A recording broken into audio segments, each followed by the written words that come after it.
Première lecture 2024.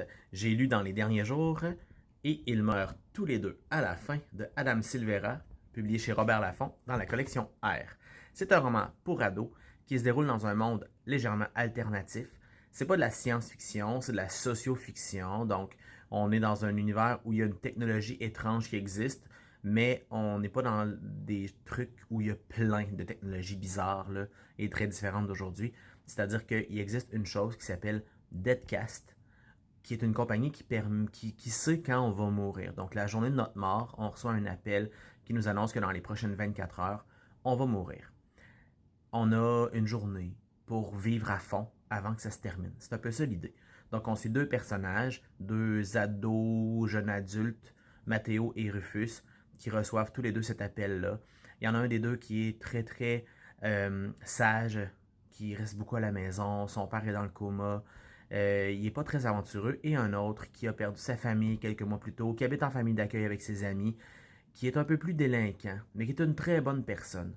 Et ils vont tous les deux se rencontrer grâce à une application qui s'appelle Dernier Ami, qui permet de se trouver un ami pour passer sa dernière journée avec quelqu'un, qui peut être ou pas quelqu'un qui est promis à la mort dans cette même journée-là. Donc les deux garçons vont se rencontrer et ils vont s'entraider à avoir une belle dernière journée. Ils vont vivre plein de choses. Rufus va pousser Mathéo à sortir de sa coquille. Mathéo va expérimenter plein de choses et il va aider Rufus à faire la paix peut-être avec certaines choses de son passé. C'est très beau, c'est très touchant. C'est un peu long à commencer. J'ai trouvé que le premier quart était un peu lent, mais sinon, c'est une très belle histoire. La traduction française est très franchouillarde.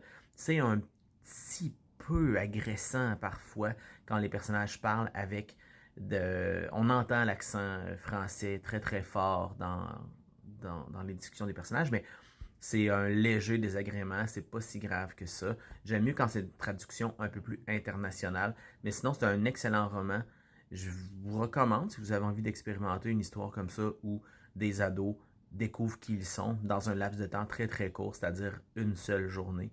Évidemment, il y a plein de petits moments où on voit des petits clins d'œil à des situations du roman vu par d'autres personnages, parce que quelques scènes, quelques chapitres qui sont de points de vue alternatifs d'autres personnes qui sont ou pas affectées par les événements de la journée, mais tout ça finit par se croiser, évidemment, et mène à une fin qui est pas du tout surprenante.